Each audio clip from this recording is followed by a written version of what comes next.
Hello everyone and welcome back to our channel. Today you are in for a treat because we are here with Charlotte from Lucie County Tourism Department. Don't forget to like and subscribe.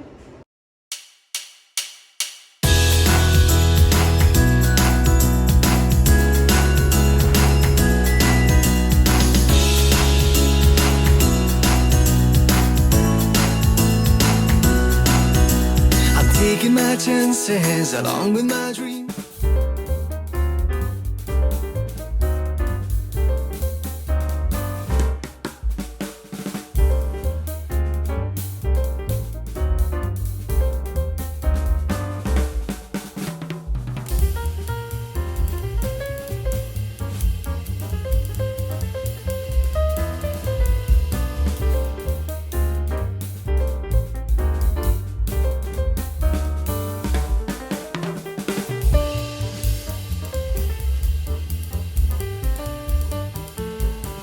So Charlotte, we wanted to ask you today, why do people want to visit St. Lucie?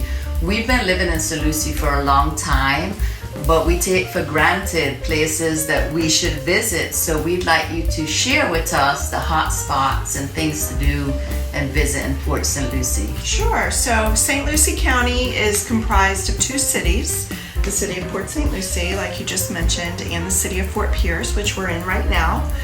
And the grand thing about Port St. Lucie and Fort Pierce is it's two completely different experiences. So I'll start with Fort Pierce. Fort Pierce is an old community. It's one of the oldest communities on the east coast of Florida.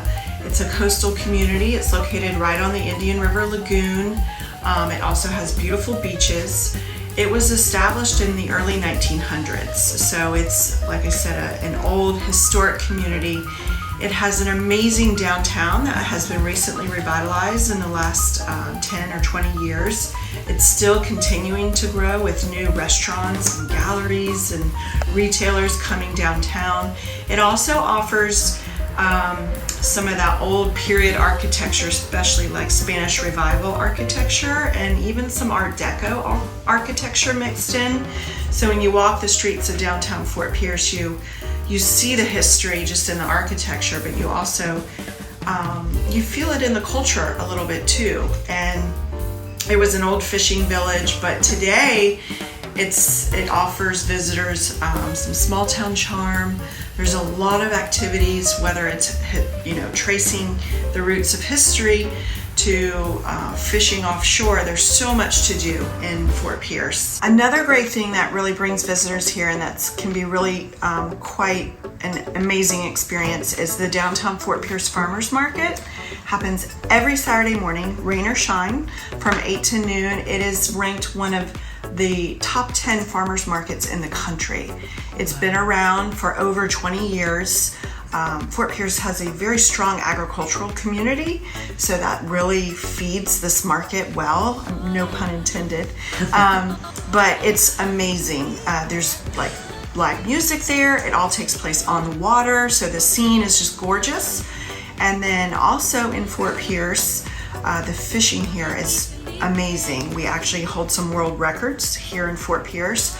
But if you are an adventurer and you want to go out on the sea and do some deep sea fishing, there are a ton of charter captains located at Fort Pierce City Marina that will take you out and catch you some fun fish to catch. So make sure you sign up for that. And then when you go a little bit south to Port St. Lucie, like I said, it's a completely different experience. Port St. Lucie is a newer community. It was established in the 1950s, early 60s, so not that long ago. So it has more of a new South Florida vibe to it.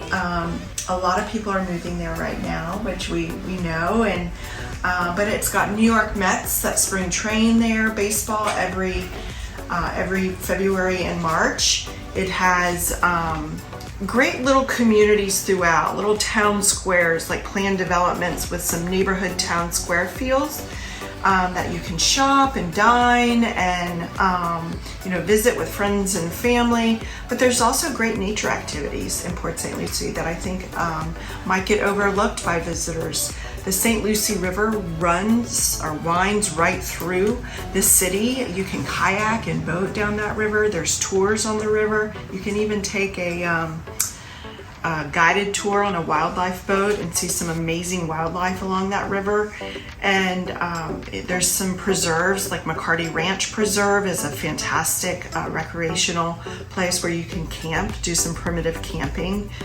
There's a lake there. So there's lots of things to do, to see. Just gotta dig a little deep and uncover the secrets. So hopefully, that sum things up. I mentioned the beaches, which isn't a city per se, but Hutchinson Island is definitely its own beach vibe, and that's all of our beaches just across the Indian River Lagoon. So yeah, well, we love the beaches. Recently I discovered the botanical garden in St. Lucie. I have visited twice. In fact, I'm going to do a video onto the botanical garden. Awesome. I have a dear friend who volunteers there, and it's beautiful. I'm walking around along the river. Are you talking about the Port St. Lucie Botanical? The Port St. Lucie Botanical. I haven't visited the Fort Pierce Botanical Garden. Heathcote. Both botanical gardens are great. And again, they both offer different experiences. Port St. Lucie is wonderful, as you mentioned. It's relatively new. In the last about 10 years, I think it's been built. I think so, yeah. There's different habitats and species that they have there to view the foliage that's native and maybe not native to Florida. But Heathcote Botanical Gardens in Fort Pierce, the unique thing about that botanical gardens is that it houses the country's largest collection of tropical bonsai trees. They have a bonsai garden, which is breathtaking. If you're into bonsai trees, you have to go to Heathcote Botanical Gardens. Have to go. Where is it located in Fort Pierce? It's right off of US 1, just south of Virginia Avenue, off of Savannah Road. So it's definitely a must-see. It's one of those unique little hidden gems again, but the bonsai garden is the only kind in the world. It's pretty fascinating. It's pretty amazing. Yeah, we must visit that. And I was sharing with you earlier that we are full-time RVers, and in December we spent a month in an RV park, Treasure Coast RV Park, and we didn't even know that was there. It was recommended by an RV park in Port St. Lucie. Can you share with us, there's multiple RV parks in Fort Pierce, right? Yes, we do, in Fort Pierce and Port St. Lucie, and it's RV parks that offer accommodations or sites for all different kinds of RVs. So if you have, the big motor coach luxury RV, St. Lucie West Motor Coach Resort in Port St. Lucie is a great place. So St. Lucie West Motor Coach Resort is located right in the heart of St. Lucie West. It's literally walking distance to Clover Park, where the New York Mets spring train, and right down the road from restaurants and shopping. It's a great location, just off I-95 as well. In Fort Pierce, there are several RV parks. A couple that are fairly new. KOA just opened a really large RV park off of Jenkins Road, it's right now I think it has around 117 sites, but there are plans to expand it even more, up to 400. It's between 300 and 400. It's got great amenities. It's got a swimming pool and a community campfire, some walking trails. So that's a great property. And if you for an experience that's a little bit smaller but close to the water, Causeway Cove, which is just on the east side of the South Bridge in Fort Pierce, they actually have a handful of RV sites, and they're in a marina. So if you have a boat with you, great spot, but there's also like kayak rentals and jet ski rentals right on property. So there's some built-in amenities to have, park your RV and enjoy the Indian River Lagoon and the water right there at your fingertips. And there is a bar and a limited service restaurant on site as well. So that's a great option. And the Roadrunner RV Resort in North Fort Pierce has been around for decades, has great amenities. It's a very large RV park. It's got at least 400 sites, but it's wooded and it's very much in the middle of nature and a little off the beaten path. So definitely lots of options for RVers. We love the nature parks. So we have to try the Roadrunner one. Yes, definitely. For sure. So if somebody is visiting St. Lucie County, what are some of the things they should do and places they should see?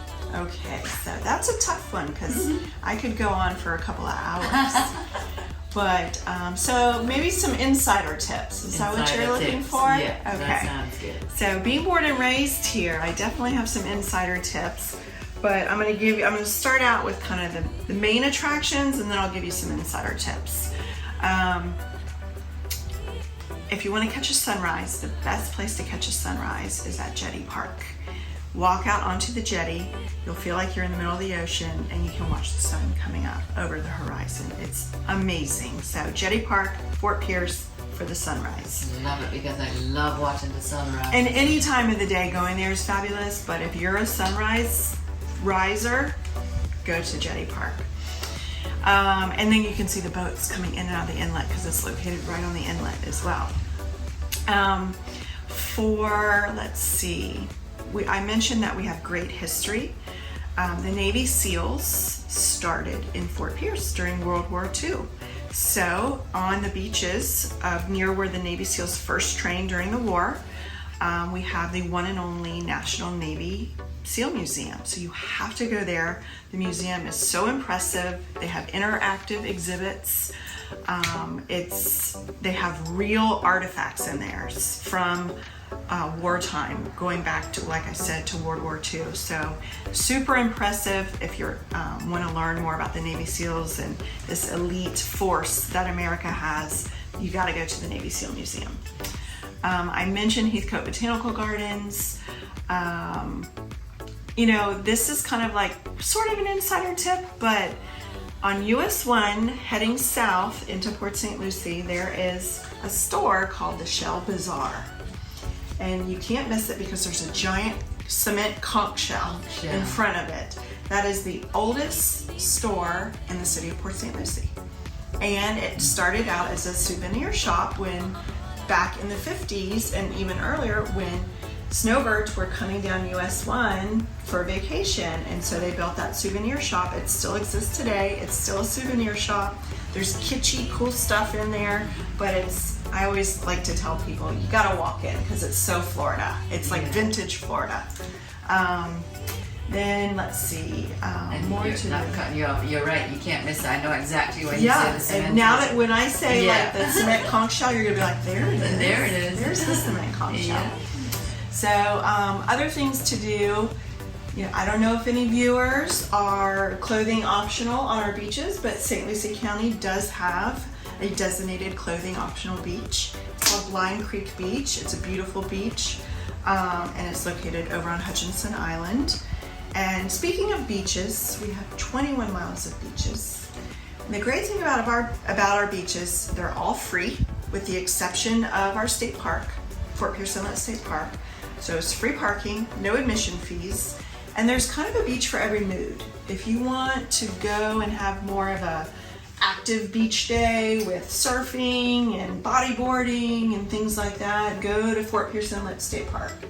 If you want to have more of an isolated, don't really want to see anyone, read your book, not talk to anyone, which I enjoy every once in a while, go to Middle Cove or John Brooks Beach. If you want to find amazing seashells, go to Walton Rocks Beach or Frederick Douglass Beach. Observe the shells, don't take a lot of them because we like to keep, sometimes critters like to live in those shells, so we try to tell folks maybe not take too many seashells. You're allowed to have one, a small one. And then for adventurers, we are one of the only places in South Florida that allows horseback riding on the beach, and there are tours available.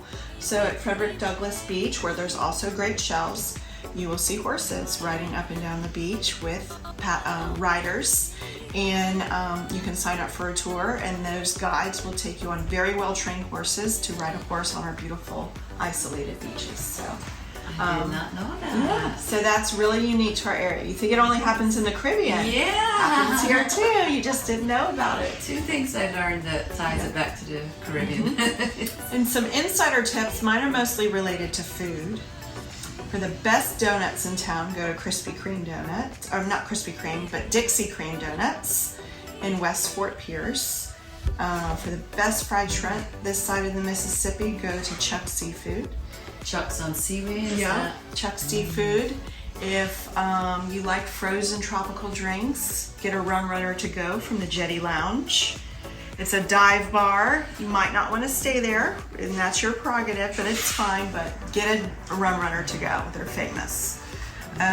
Some good tips you Oh sharing yeah, with go us. to Little Jim on a Sunday afternoon. Little Jim Bait and Tackle. It's on the water. It's super old Florida style. There's always live music, great drinks, casual food. It's a good local spot. You can go by boat or you can go by car. You can go by kayak if you want to. Oh wow. Yeah, so That's awesome. just some little insider tips. These are really good insider Yeah. tips because I didn't know a lot of these. So, and now we've talked a lot about what there is to do and see. Do you have projects in the future coming up that you could share with us Sure. that visitors would like to know about? Yes, so we have definitely some new hotels. If you're not an RVer, there's some new hotels in the pipeline. Here in downtown Fort Pierce, you know, it's a great destination, but unfortunately in downtown there's really no accommodations. So we do have a development that has been approved by the city called King's Landing, which will include residences, but it'll also include a really nice hotel, so a Marriott brand hotel. So we're very excited about that. We hope there will be breaking ground on that later this year in 2022. And we also have a hotel that's being built, a Home to Suites by Hilton, which is a branded hotel out in western Fort Pierce, kind of near I-95 and the Turnpike.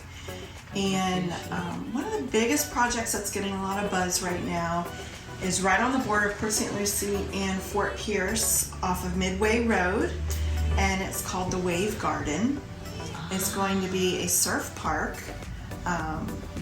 It's going to be the biggest surf park in the United States. There's only half a dozen or so surf parks around the world with this technology, but it'll include a hotel and some villas, but it's for surfing at all levels. So Olympians can come and train at this surf park because they have expert waves that they produce, or beginners can come and learn how to surf. So it's going to be a really, really big draw to the area and a unique draw to the area.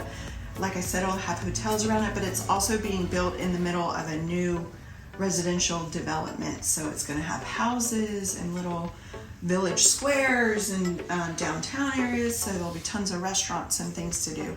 That's a ways out, but it's moving along. It's moving along. And we heard a little buzz about it, but we weren't sure. Yeah. That's awesome. Oh, And you get surfers here. We do have great waves here.